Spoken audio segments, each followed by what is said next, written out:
Welcome to another episode, Middle Ground with L.L.C, L.L.C, where we treat you like family. That is the theme song, Detroit Love, off my first album, the L.L.C Experience. I own the copyright and the music, so Facebook don't mute nothing. I got another amazing guest for you today. I have the author, co-founder, co-owner of the Folsom Group, Tina Larsson, CEO, LEED, Lead Green Associate. Welcome to the show. Thank you so much, JL. All right, get right into it. First question, what led you to this path? What led me to the path? To the path of running my business or writing a book?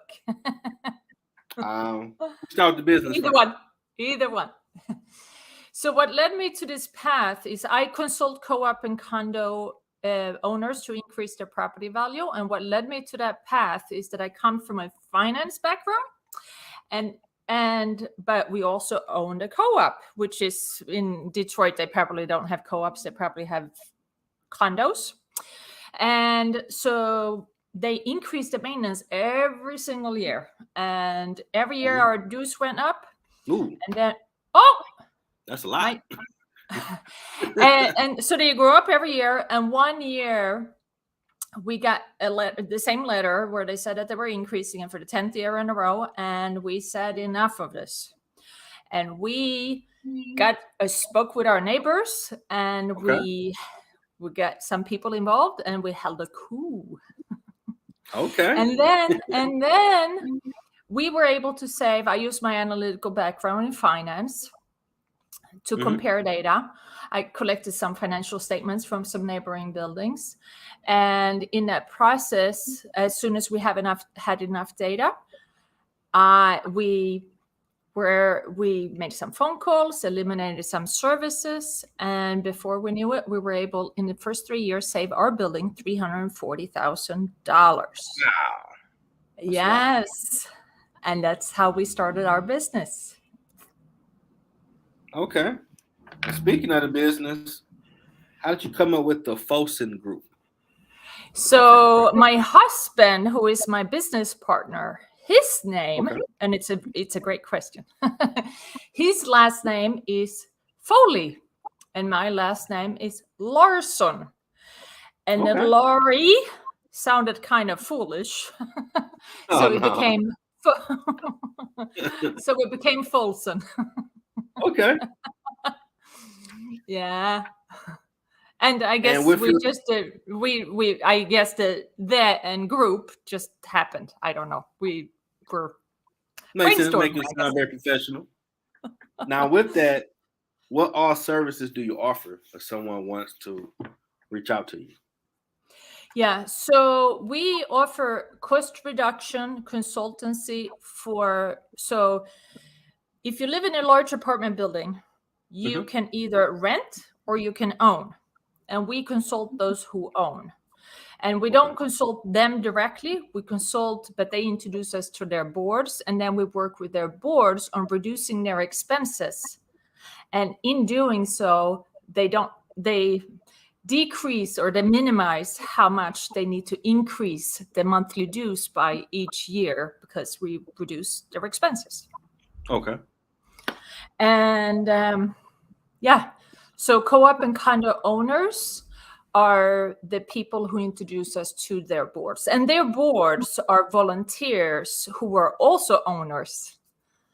But they're only a small group of people. So if there's a building of 100 apartment owners, probably only somewhere between 5 and 10 of them are actually board members, and then they have their own little government. So it works like a government that all the owners, they vote for them, and then they're the ones who govern their entire organization or the whole building. Now, this is a norm out in New York?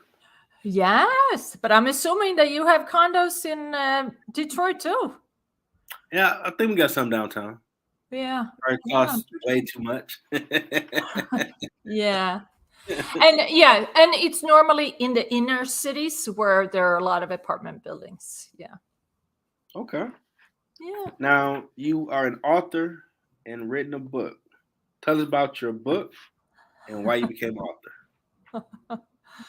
So I feel that a lot of co-op and condo owners, I needed to get the message out there. And I have so many stories that I just had to write it in a book. It was so many stories that writing it on LinkedIn or on social media, it's not enough. I needed a book. Okay. So I wrote the book. Yeah. And my plan is to do a TED Talk next year. Oh, wow. That's pretty dope. TED Talk. That's big. I haven't contacted them yet, so I don't know if they'll accept me. I don't even know how it works, but Well, you speak it, it's that's going to the pass. plan. You saying it? I expect to see you posting about it. You know? Yeah. So that's why I wrote the book, and I started April 1st, and it launched last week. Oh, wow. You just got it out here. Okay. Congratulations. Yes. Thank you so much. And the name of your book? It is Living the High Life. How smart co-op and condo owners protect themselves and their investment. And where can they get it? Amazon. Gotcha. Amazon. So it's available on Amazon, and if for some, there are actually, I've noticed that there are a couple of Living the High Life, but most of them are pertaining to completely different subjects. I got you. You are in New York. But I'm the only Tina Larsson who is an author in Amazon. I'm pretty sure it's a lot of fun in New York on a Friday night.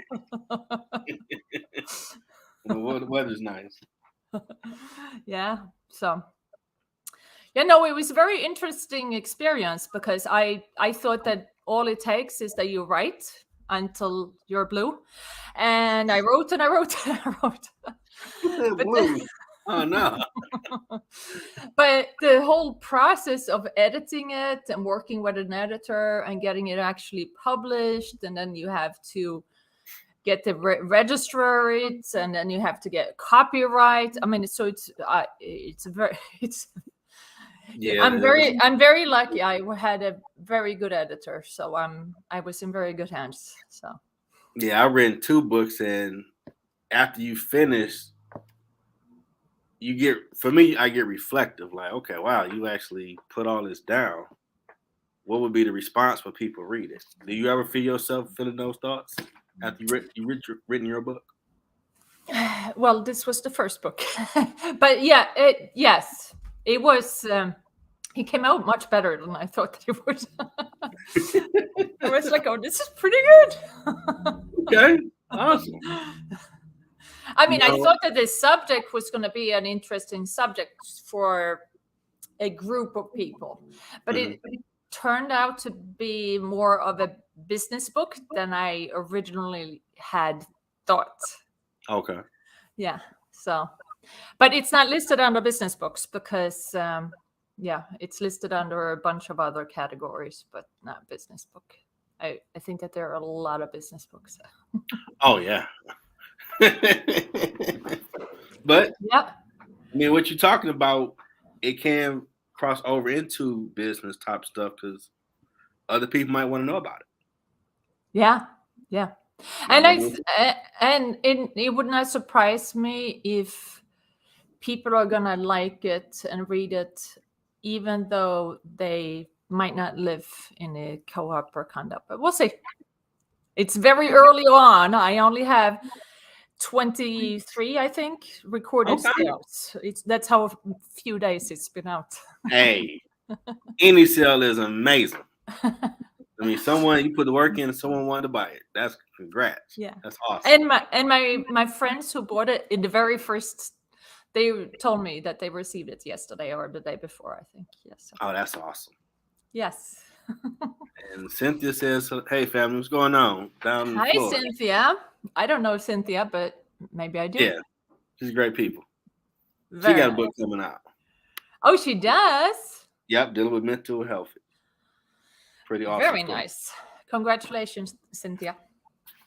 All right, now this is time, as we talked about, where promote, market, anything you got coming up or going on, let people know about. So what do I have going on? Well, I did. So my book is available. You can go to Amazon, but you can also go to our website because we are in the process of posting the first chapter for free.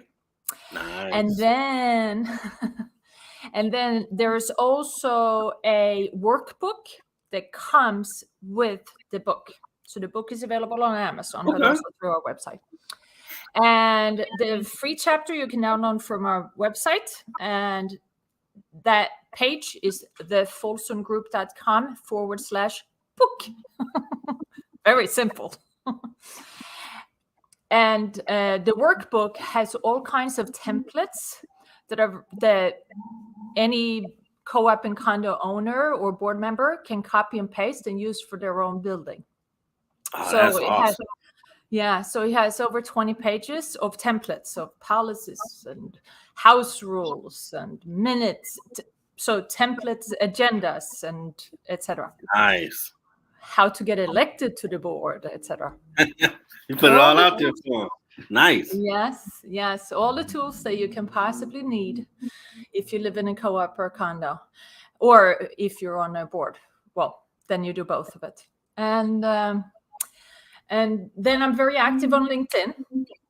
Okay. My LinkedIn handle is Tina Larsson, L.I.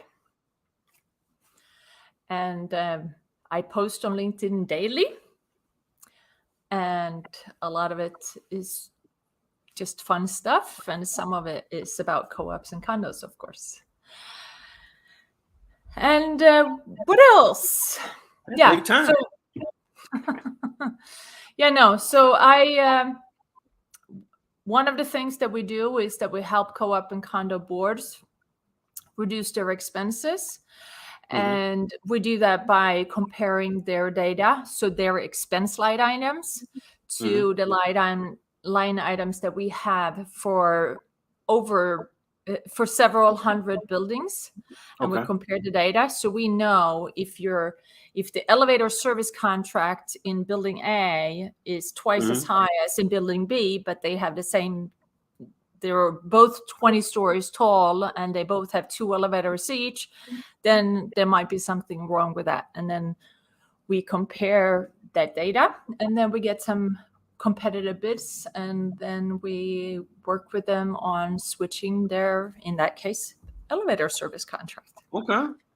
Yeah, but we look through all of their line items, so that can be roof replacements, elevator replacements, lobby renovations, Verizon phone bills, insurance premiums, the buildings, they need to have insurance. True. Insurance premiums. I have a designation of lead green associate, and what that means is that I have an interest in sustainability, and the heating, electric, and water are something that we don't change the price, how much they pay for each of those, but we change how much they use. And very often we reduce that by 50%. Wow. Yeah. Can I give you an example? I'm assuming, even though you don't live in an apartment building, I'm assuming that you've been to an apartment building, right? Yeah. So you take the elevator down to the basement. The light is on always. True. Okay. Yes. Did you know that basements are only occupied 10% of the time, which means that 90% of the electricity is completely wasted? So I don't know about you, but I know about me. And when I go to bed, I turn my lights off. Sometimes even when I leave my apartment, I turn my lights off when I leave the apartment. Okay. The other half, 50-50. So, but then we go down to basements, and the lights are on always. So what we do is that we put them on LED, which is the high and very efficient, energy efficient light. But we put them on motion sensors. So if nobody's there, Oh, nice. The lights are off, which means that we're saving 90% of the electricity used in the basements, in the storage rooms, in the laundry room, and all the various rooms that they have in the basement. That's a great idea. Motion sensor. And another thing that we like to do is that most roofs in New York, they are tar roofs that are empty and not used. This is valuable real estate. Okay. So in our opinion, they should be used. So we help boards consult them on how to use those roofs. Should we install a green garden there for the residents to use? Okay. Can we install a gym there? Should it be used for solar panels or something else? Yeah, so that's another big one. And I mean, majority of New York's roofs are empty and completely unused. Yeah, those are good ideas. Yeah, there's no reason not to use every single space in a building. You might as well. I know. Get all your use out of it. Okay. Yeah. So we do that. And what else do we do? Take your time. Well, that's what we do. Okay. Yeah. So I want to meet co-op and condo board members, and I do that through meeting co-op and condo owners. Sometimes I should have looked this up. Actually, I'm not sure if in Detroit maybe they call them homeowners associations. They might probably call it that. Yeah. And those three words are used interchangeably all over the North America. Okay. Yeah. Learn something new. So I know. I've been on a few podcasts, and very often people. Okay. Nice. I spoke with a wonderful lady in southern part of Texas. I remember the town. And she's like, I have no idea about any of this. I'm like, that's okay. I mean, it basically works like a little bit of a government. They govern, the board governs the building, just like a government. And they're volunteers. They are not paid for doing that volunteer work. Cynthia lives in an HOA. Yeah. I wonder if Cynthia is in an apartment building or in a gated or in like a single family home. Yeah. Interesting. Yeah. And cool. Also it's very common. And in West Virginia, they have a lot of HOAs, but they're not apartment buildings. And in Florida, the most common HOAs or the highest density is in Florida. They have over 60% of Floridians live in some kind of condo or HOA. Oh, she is in a gated community. I see that. Yeah, and they too, even if it's a gated community, they still have a board. And we would work with that board. But our specialty is apartment buildings. Now, do y'all come up with the pricing for the condos as well, or that's already there? So the pricing or the sales prices are determined by, she lives in Florida. How about that? So the pricing is determined, that's supply and demand. So how much is any given person willing to pay for an apartment or for a house? That's supply and demand. But we work on contingency, if that's what you were asking. So if we save a building $100,000, we will get a percentage of that. So there's no cost to the board to actually hire us. Okay. And then we'll split the savings for 2 years. And after 2 years, they keep 100% of the savings. And what happens is that if we reduce the heating, water, and insurance, for instance, by a total of $100,000 a year. We'll split it for 2 years, and after that, they'll continue to save. Only we reduced how much. Yes. And contingency is very common in the law industry, but it's not so. When it comes to our industry, the property management industry, there's not. We're the only ones who work like this. There might be some energy efficiency consultants who also operate the same way, but they specialize in only conserving how much heating fuel or electricity is used in the building. So they don't do water, they don't do insurance, they don't reduce the cost of elevators or roof replacements. And actually, Cynthia, if you're still online, we have worked with some gated communities. So one of them, they needed to replace their roofs, and we worked with them.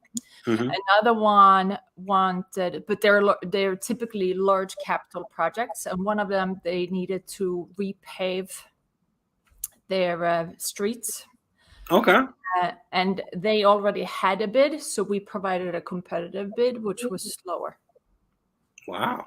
Awesome. Yeah. And we can do that nationwide. Wow. Yeah. That's good business. So, what is your biggest challenge? My biggest challenge is time. Isn't that everybody's biggest challenge? And yet, yeah. Yeah. It's the one thing where I have exactly the same amount of time as you and as all the successful people in the world. They are, I mean, we all have 24 hours a day. But then it's about leveraging that time, right? Yeah. I think I work maybe about 14 of them, probably. And then I mean, another challenge is that we feel that we don't have the word out as much as we would like for it to be, but we'll get there. I've been on 40 podcasts this year. Wow, that's awesome. And maybe next year we'll do 100. Hey, sky's the limit. Sky's the limit. Well, 24 hours a day is the limit. True. What has been your impact? What is what? What has been your impact? So my impact is that we make buildings safer, more sustainable, and more affordable. And that affects a lot of people. So if we work with one building, they might have 200 residents living there. And if they don't have to, if their maintenance is not increasing because of our efforts, that means that they have more disposable income because hopefully they're making more money, but they're not having to pay more money on that particular item. We also, another impact is that we make our clients' buildings more livable by installing roof gardens, etc., gyms, more storage space, so they don't have to schlep all the way downtown to put stuff in storage. There's more storage in the basement. So I think that one of the impact, but we also increase their property value, but because the less your monthly dues are, the higher the property values become. There's like an inverse correlation. Yes, because if you go to the bank and say, I want to borrow X amount of dollars, then you have to pay for the cost of that, plus the cost of how much it costs to live in your apartment. And that's how much you're going to combine. And then they calculate how much is this apartment worth. And that's how people decide on, buyers determine how much can I afford. If I can afford whatever it is, 5,000 per month, or is it 2,000 per month? And then you determine based on that, you have to combine your loan and your monthly dues and see how much would get me to being able to pay that. Now, with inflation, has your industry been affected a lot with prices going up and ballooning? So, not directly. Okay. Because when we enter a building, when they engage us, so the board engages us, and there's already inflation there. And if we reduce their electricity use, not the price, but the use, they will benefit by the prices being higher. They would actually pay less because now we're reducing how much they're using. But our fee is not impacted by the price because we calculate. So in the case of electricity, for instance, and when it comes to electricity, there's electricity use in a building. Most people will say, oh, but I own an apartment and I pay for my own apartment. And the same in Cynthia's case, where for her own house, she pays for her own electricity.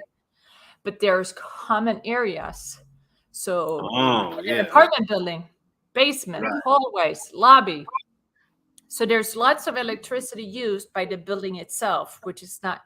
And in Cynthia's case, they probably have lights on the street, and they probably have, if it's a gated community, the security guard, he has probably electricity, right? So there's some common electricity. And if they have a pool house, then they probably, or like a community room or something, they probably have electricity there, and that is paid for by the community itself. Nice. Okay. Yeah, I'm definitely learning a lot. I was looking into like, isn't that interesting, Jeffrey? Isn't that interesting, Jeffrey? That like you learn so much new stuff. Absolutely. Okay. Last question. What advice do you have for someone trying to find their purpose?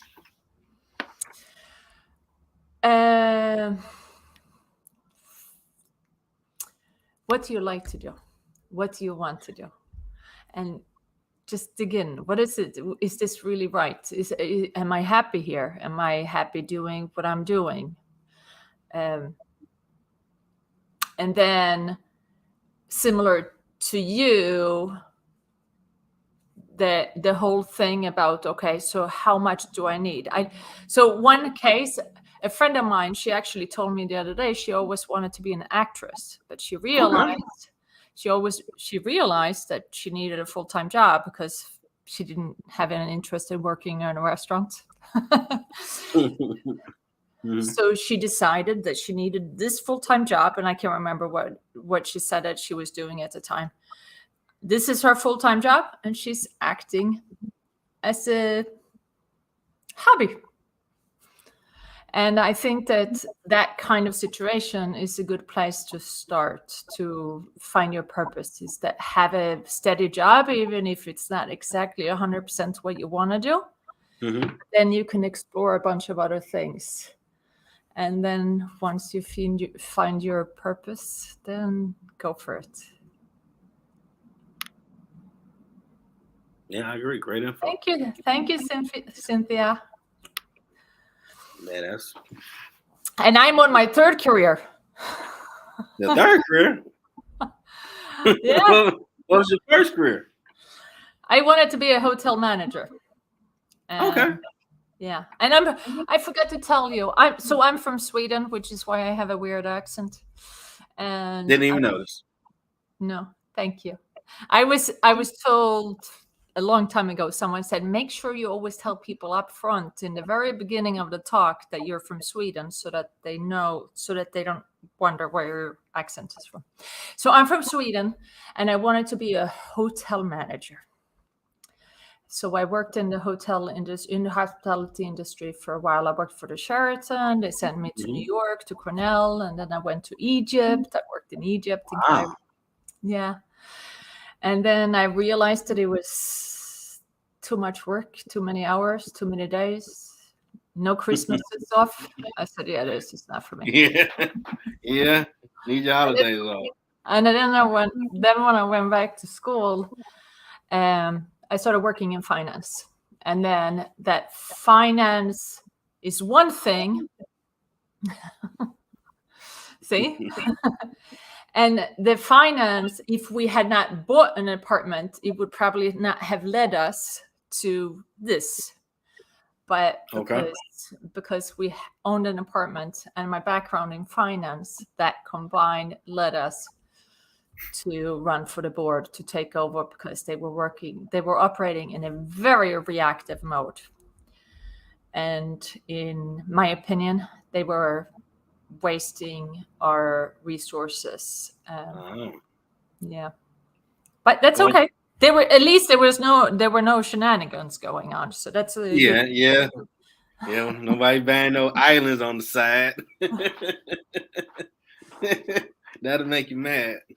Yeah. But maybe being the manager of all those different places help, and you doing this. Now we're here. Yeah, so it's a very good thing.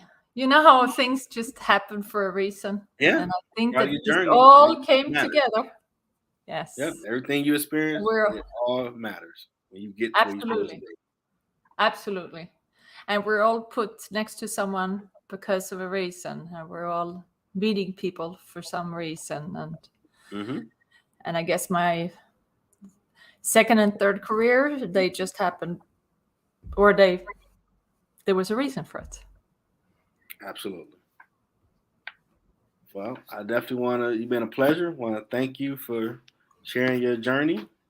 Inspire someone to find a purpose. Whoever watches the replay, interesting in the story, they definitely gonna love that. Very entertaining. Thank you so much, Jan. Oh, I thank you for sharing. I want to thank author, co-founder, owner of the Folsom Group, Tina Larsson, CEO, lead green associate, for sharing the time with us today and all the information about the world of condominiums and owning them. Who knew? It's a whole new universe. It's awesome. Yes, it is. I hear stuff like that all the time, and I'm like, what? What is that? We are curious. That's good. Thank you so much for joining us, Cynthia. Yeah, she's awesome as well. Well, hope you enjoy your time out. I did. Thank you so much. Have a good one. Problem. You as well. Thank you so much for having me. All right. Have a great one. Bye. Bye.